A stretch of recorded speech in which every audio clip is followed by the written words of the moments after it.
7h51, elle est en direct avec nous en studio jusqu'à 8h15 ce matin. La présidente de la région Occitanie, Carole Delga, avec vous, Guillaume Roland. On ouvre le dossier important pour la région, celui des transports. Oui, alors en septembre, Carole Delga, le gouvernement a officiellement dit oui à la ligne grande vitesse Bordeaux-Toulouse, qui va permettre de rallier Toulouse à Paris en 3 heures. Tant mieux pour les Toulousains. Ici, principe d'une LGV Montpellier-Perpignan est également acté, mais pas avant 2030. 12 ans, c'est quand même très loin, non ? Oui, c'est très loin et c'est pourquoi je continue à travailler avec la ministre des Transports pour la convaincre également Bercy qu'il est nécessaire d'engager plus rapidement les travaux et tout particulièrement sur la première phase de Montpellier-Perpignan, c'est-à-dire Montpellier-Béziers. Oui. C'est absolument indispensable pour pouvoir... À quelle échéance, a priori, le début des travaux ? Le début des travaux, je souhaiterais qu'on puisse mettre l'enquête publique donc l'année prochaine et avec un début des travaux qui soit d'ici 3 ans, parce qu'il y a clairement le temps de préparer toute la finalisation des études et les marchés. Alors le TER à présent, ce qui est vraiment la compétence de la région, la nouvelle grille tarifaire que vous avez mis en place cette année fait beaucoup râler, Carole Delga. C'est la faute à qui ? La SNCF, la région ? Alors, tout d'abord, on va rappeler un principe, c'est qu'il y a quand même 70 000 usagers des trains de la responsabilité de la région, des TER. Et donc, sur les 70 000, il y a 1000 personnes qui, en effet, ont été impactées négativement par cette nouvelle tarification.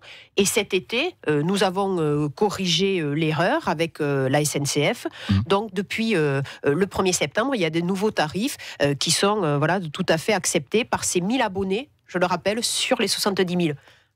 Pourquoi il y a aussi le dispositif du TER à 1 euro qui existait déjà depuis un certain nombre d'années pour les ex-languedociens. Beaucoup disent que ces billets sont devenus quasiment introuvables sur le site de la SNCF alors qu'il était si facile de les se procurer avant sur celui de la région. Alors le changement, c'est que ce n'est plus le même site. En effet, je demandais à la SNCF que le site qui est mis en place depuis le mois de juillet soit plus convivial et plus simple pour accéder justement aux billets à 1 euro. Mais nous avons vraiment beaucoup développé puisqu'il y avait 500 000 billets. Maintenant, il y en a 1,5 million sur l'ensemble de la région.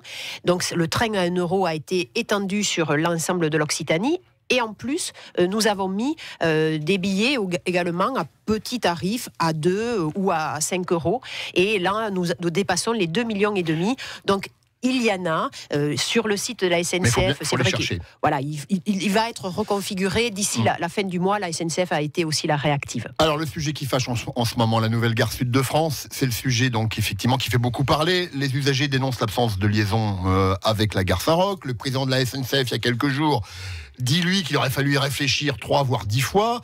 Les écologistes dénoncent une gabegie et Philippe Sorel qui ne vous lâche pas sur cette question. C'est vraiment une épine dans votre pied cette gare sud de France, Carole Delga, aujourd'hui, non ? Non, mais c'est pas que dans le vôtre. Non, oui, voilà, tout à fait, parce que c'est une gare qui a été décidée et par l'État et par la SNCF. Mais et la région, comme la métropole, nous l'avons financée. Mais clairement, moi, j'ai suspendu le paiement à la SNCF parce que l'engagement de la SNCF pour la création de cette gare, c'était d'avoir, dès le début, plus d'une quinzaine de trains et surtout de me libérer des sillons sur la gare Saint-Roch, c'est-à-dire pour pouvoir augmenter le nombre de trains pour l'axe Lunel 7, ce qui n'est pas le cas. Ouais. Donc l'engagement de la SNCF n'est pas respecté, il ne sera respecté que d'ici 14 mois. Donc la participation de la région, elle sera versée quand l'engagement, dans 14 mois, sera respecté. Ça, le maire de Montpellier vous le reproche, Carole Delga. Mais il me reproche quoi ? C'est le manque de versement de la région.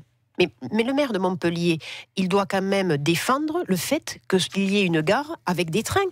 Il doit défendre qu'on puisse amener plus de trains de quotidien aux heures de pointe pour les trajets domicile-travail. Et ça, il ne le fait pas suffisamment, selon vous ? Écoutez, on ne va pas être dans cette polémique. Moi, je travaille pour les gens. Je ne travaille pas pour répondre à des petites phrases. Je n'ai pas de temps à perdre à cela. Ce que je demande à la SNCF, c'est de respecter ses engagements, des engagements de bon sens. Moi, ce que je veux pour les Montpelliérains, c'est qu'ils aient plus de trains le matin pour aller bosser, plus de trains pour aller étudier.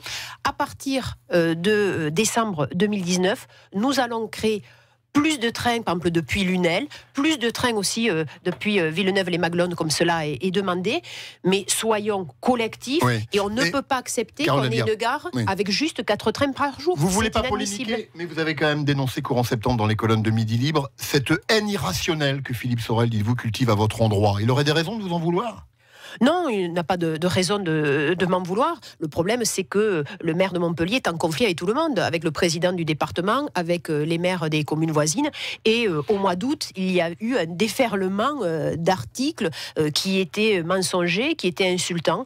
Voilà, donc, mais parce que quoi, il craint que vous vous présentiez au municipal à Montpellier contre lui dans 2 ans et vous allez le rassurer ce matin sur ce point ou entretenir le suspense ? Non, on va arrêter le délire parce que ça fait plusieurs années... Le délire, c'est que vous n'êtes pas candidate. Non, mais ça fait plusieurs années que j'ai toujours dit que si j'ai la santé, je me représente comme présidente de région en 2021. Alors ça, je l'ai dit dès le mois de janvier 2016. Donc je suis une femme de parole. Ça peut étonner certains qui ne sont pas habitués à cela, mais moi je fais ce que je dis et je dis ce que je fais. Donc mon engagement, il est pour la région et en 2021, je me représenterai à la région. Je n'ai pas d'ambition municipale. On a bien entendu, en tout cas, cette mise au point ce matin, Carole Delga. Vous restez avec nous, on se retrouve après le journal de 8h et nos jouteurs du jour. Avec plaisir. 7h57, Carole Delga, présidente de la région Occitanie, ce matin avec vous sur France Bleu.